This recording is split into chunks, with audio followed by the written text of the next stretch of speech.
औज़ुबिल्लाहिमिनश्शैतानिर्रजीम बिस्मिल्लाहिर्रहमानिर्रहीम। अस्सलाम वालेकुम दोस्तों, मैं हूं मोहसिन रज़ा और आप लोग देख रहे हैं virtual student support services YouTube channel. दोस्तों, virtual student support services YouTube channel को बनाने का मकसद ये था कि मैं आप लोगों की आपकी असाइनमेंट में रहनुमाई कर सकूं, आपके जीडीबीज़ में रहनुमाई कर सकूं और क्विज़ में रहनुमाई कर सकूं, जो कि मैं करता आ रहा हूं। उसके बाद दोस्तों, मैंने 2 नए चैनल भी शुरू किए हैं, जिसमें एक टीचर्स ऑनलाइन है, जिसके ऊपर मैं आप लोगों के जो मुश्किल सब्जेक्ट हैं उनके लेक्चर रिकॉर्ड करके मैंने रखे हैं, ताकि उन सब्जेक्ट्स में भी मैं आपकी रहनुमाई कर सकूं। दोस्तों, इसके बाद जो मेरा अगला चैनल है वो की टू सक्सेस है, जिसमें मेरा मकसद ये है कि मैं आप लोगों को आपके एग्ज़ाम की तैयारी में भी रहनुमाई कर सकूं। उस हवाले से मैंने काफ़ी अच्छा कंटेंट जो है वो अपलोड किया है। मेरी तमाम दोस्तों से गुजारिश है कि आप लोगों ने जैसे मुझे virtual student support services YouTube channel में प्रमोट किया है, तो आप वैसे ही मुझे टीचर्स ऑनलाइन और की टू सक्सेस में भी प्रमोट करें और वहाँ पे जो कंटेंट अवेलेबल है उससे फ़ायदा उठाएं। दोस्तों, इन दोनों चैनल्स के यूआरएल जो हैं वो आपको स्क्रीन पर भी नज़र आ रहे हैं और इस वीडियो के डिस्क्रिप्शन में भी मैंने ऐड कर दिए हैं। तो आप ना सिर्फ वहाँ पे जो कंटेंट अवेलेबल है उससे फ़ायदा उठाएं, बल्कि उन चैनल्स को भी सब्सक्राइब कर लें और साथ बेल आइकॉन पे भी क्लिक कर लें, ताकि जब भी मेरी कोई नई वीडियो आए उन चैनल्स पे तो आप लोगों को उसका नोटिफिकेशन मिल जाए। दोस्तों, बात कर लेते हैं आज की इस वीडियो की। दोस्तों, आज की ये जो मेरी वीडियो है वो CF 502 फंडामेंटल ऑफ एल्गोरिथम्स की जो हमारी असाइनमेंट नंबर 3 आई हुई है, उस हवाले से है स्प्रिंग 2020 की। तो चलिए हम लोग सबसे पहले जो है अपनी इस असाइनमेंट की रिक्वायरमेंट्स को देख लेते हैं। दोस्तों, इस असाइनमेंट के अंदर हमें एक डायरेक्टेड ग्राफ दिखाया गया है और उसके हवाले से हमें 2 क्वेश्चन पूछे गए हैं।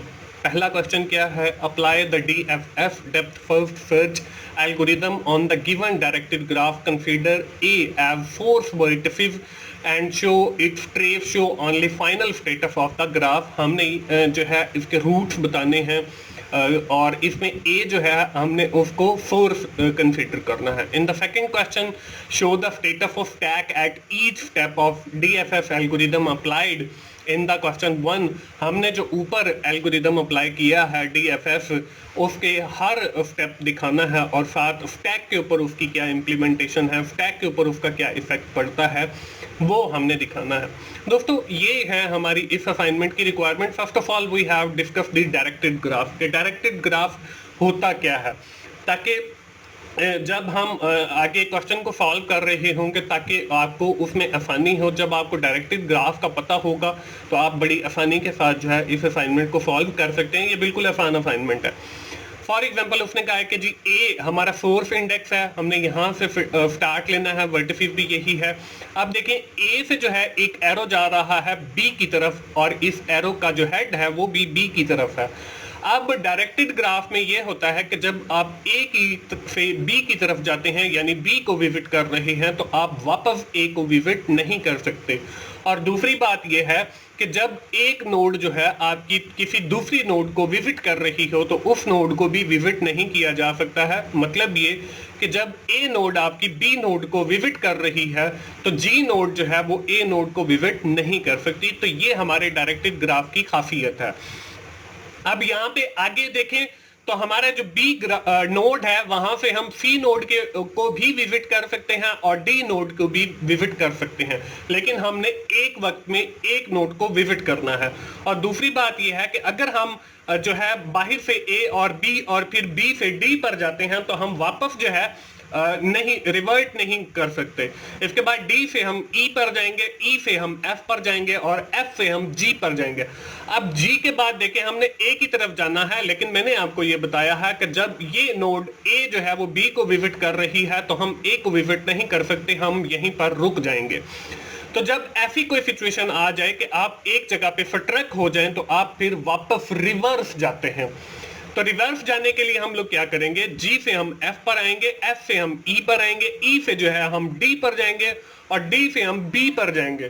तो अब जब हम बी पर पहुंच जाएंगे तो यहाँ पे देखें कि हमारा जो रास्ता है वो सी की तरफ भी जा रहा है, तो हम सी की तरफ भी जाएंगे, इस सी को भी विजिट करेंगे। तो इसके बाद जो है हमारी सारी जो विजिट हैं वो हर नोड विजिट कर ली है।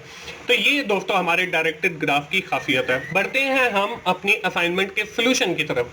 तो दोस्तों यहाँ पे वही जो ग्राफ है ए से बी, बी से डी, ई, एफ, जी और सी, वो आप लोगों को नजर आ रहा है। अब यहाँ पे पहले क्वेश्चन के अंदर उसने हमें ये कहा है कि हमने सारी नोड को जो है विजिट करना है और इसमें हमने वही डायरेक्टेड ग्राफ वाली सारी कंडीशंस अप्लाई करनी है और एक फाइनल जो हमारी आउटपुट आएगी इसको विजिट करने की हमने वो दिखानी है। हमने हर स्टेप जो है वो नहीं दिखाना। मैंने जो है यहाँ पे आपको स्टेप बाय स्टेप दिखाना है, लेकिन आप लोगों ने जो है वो वही फाइनल रिजल्ट दिखाना।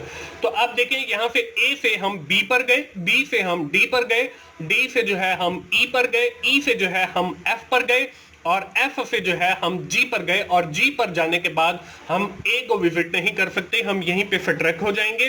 तो इसका मतलब ये है कि हमने वापस according to the directed graph rules हम वापस रिवर्स जाएंगे। तो हम जी से एफ पर जाएंगे, एफ से ई पर, ई से डी पर और डी से बी पर और बी से आगे हम सी की तरफ चले जाएंगे। हमें एक और रास्ता मिल गया है। तो अब देखें हमारी जितनी भी नोड्स हैं हमने उन सब को विजिट कर लिया है। तो आपने अपनी असाइनमेंट के अंदर यही दिखाना है, ये जो ग्रीन कलर वाले एरो मैंने यहाँ पे दिखाए हैं, आपने फाइनल जो आपने ग्राफ दिखाना है वो यही दिखाना है और इसको मैंने आपको स्टेप बाय स्टेप जो है वो शेयर किया है। आपने स्टेप बाय स्टेप नहीं करना, बल्कि जो आपकी ये फाइनल आउटपुट आई है ये आप लोगों ने दिखानी है और बाकी के जो एरो हैं उनको आपने वही का वही छोड़ देना है, इनको कुछ नहीं करना है। दोस्तों इस तरीके से हमारा क्वेश्चन नंबर जो 1 है इस असाइनमेंट का वो सॉल्व हो जाता है। इसके बाद बारी आती है क्वेश्चन नंबर 2 की। अब क्वेश्चन नंबर 2 के अंदर देखें हमने जो ऊपर एल्गोरिदम अप्लाई किया है DFS यानी कि डेप्थ फर्स्ट सर्च, वही हमने अप्लाई करना है, लेकिन उसके साथ हमने ये भी बताना है कि उसकी स्टैक के ऊपर क्या इफेक्ट पड़ेगा या स्टैक के ऊपर क्या इंप्लीमेंटेशन होगी। यहाँ पे मैंने एक स्टैक बना दिया है, ये आप लोगों को स्टैक नजर आ रहा है। स्टैक में आप लोगों को पता है first in first out strategy use होती है और इसमें last in first out sorry कि जो बाद में आया है वो पहले जो है वो निकलेगा। इसमें पुश और पॉप का होता है कि जब हमने कोई एलिमेंट ऐड करना है तो उसके लिए हम पुश करते हैं और जब हमने कोई एलिमेंट निकालना है तो उसके लिए हम पॉप करते हैं। अब यहाँ पे देखें हमारे पास जो पहला एलिमेंट है वो ए है। यहाँ पे मैंने ए का कलर भी चेंज कर दिया है। आपने भी अपनी इस पहले स्टेप के अंदर इस ग्राफ में ए का कलर जो है वो चेंज कर दें ताकि जो आपका रीडर है, पढ़ने वाला है या जो आपका सुपरवाइजर है उसको पता चले कि आपने ये स्टेप किया है। अब स्टैक के ऊपर इसका क्या इफेक्ट होगा, तो स्टैक के ऊपर हम एक जो है पुश करेंगे यानी कि एक एलिमेंट रखेंगे। तो इसमें पहले एलिमेंट में हमने देखें एक जो है 0 और ए को जो है पुश कर दिया है। अब इसके बाद हम जो है वो बी के ऊपर गए थे, तो बी इसके बाद हमारे पास 2 एलिमेंट यानी कि ए और बी आ गए। तो हमने स्टैक के ऊपर दूसरे एलिमेंट के अंदर ए और बी को जो है वो पुश कर दिया। इसके बाद हम बी से डी पर गए थे, तो यहाँ पे देखें वही एरो बी से डी की तरफ आ गया और यहाँ पे हम लोगों ने तीसरे एलिमेंट के ऊपर बी और डी को पुश कर दिया। दोस्तों यहाँ पे मैं तो एक ही ग्राफ के ऊपर जो है वो सारी करता जा रहा हूं, आप लोगों ने है हर मतलब ग्राफ को भी चेंज करना है और स्टैक को भी चेंज करना है। यानी कि जब हमने ए को हाईलाइट किया तो उससे आपका दूसरा ग्राफ बना और स्टैक के ऊपर जो है एक आपने पुश भी दिखाना है। उसके बाद दूसरे स्टेप के अंदर आपने बी को हाईलाइट करना है यानी कि एक दूसरी डायग्राम बनानी है और स्टैक के ऊपर भी आपने दूसरा स्टैक बनाते हुए 1 और 2 को रिप्रेजेंट करना है। इसके बाद डी से हम लोग ई की तरफ गए थे, तो हमारे पास डी और ई एलिमेंट आ गए जो कि हमने 4th पे पुश कर दिए। इसके बाद हम लोग ई से एफ की तरफ गए थे, तो हमारे पास ई और एफ एलिमेंट आ गए जो कि हमने स्टैक 5 के ऊपर पुश कर दिए, ई और एफ आ गया।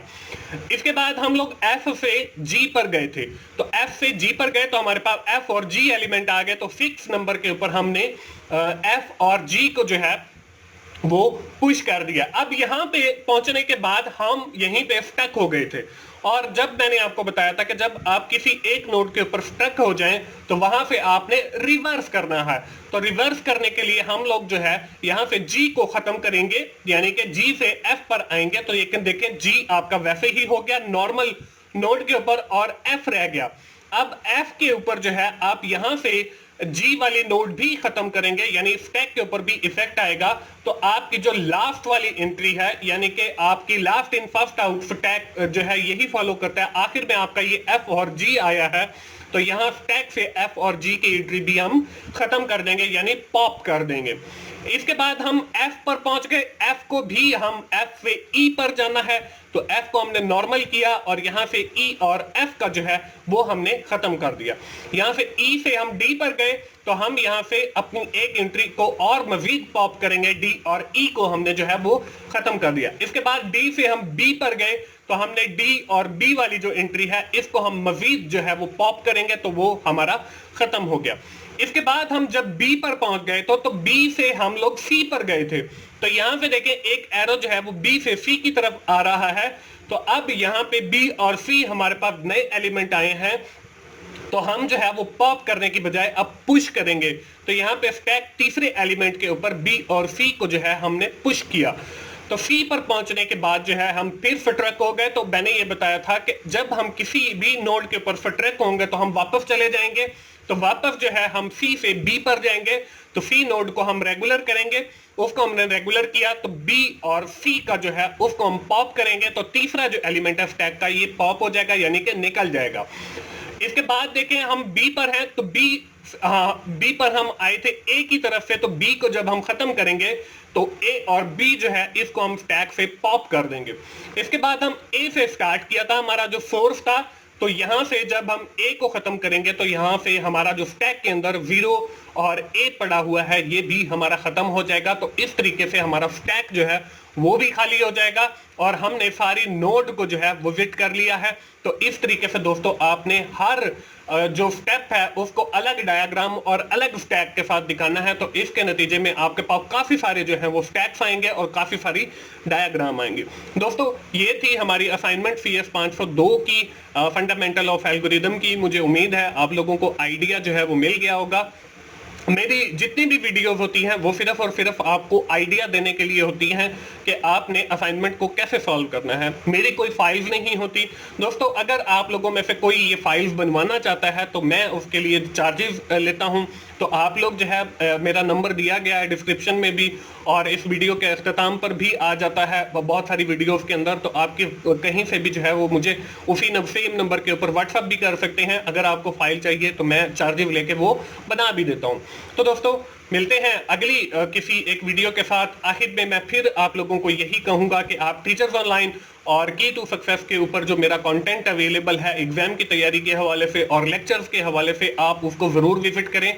इंशाल्लाह उन लेक्चर्स से और उन वीडियो से आपको इंशाल्लाह बहुत कम वक्त के अंदर बहुत कुछ सीखने का मौका मिलेगा। मिलते हैं अगली किसी असाइनमेंट सोल्यूशन के साथ या GDB सोल्यूशन के साथ। उस वक्त तक के लिए मुझे इजाजत दीजिए। थैंक यू वेरी मच दोस्तों। अल्लाह हाफिज।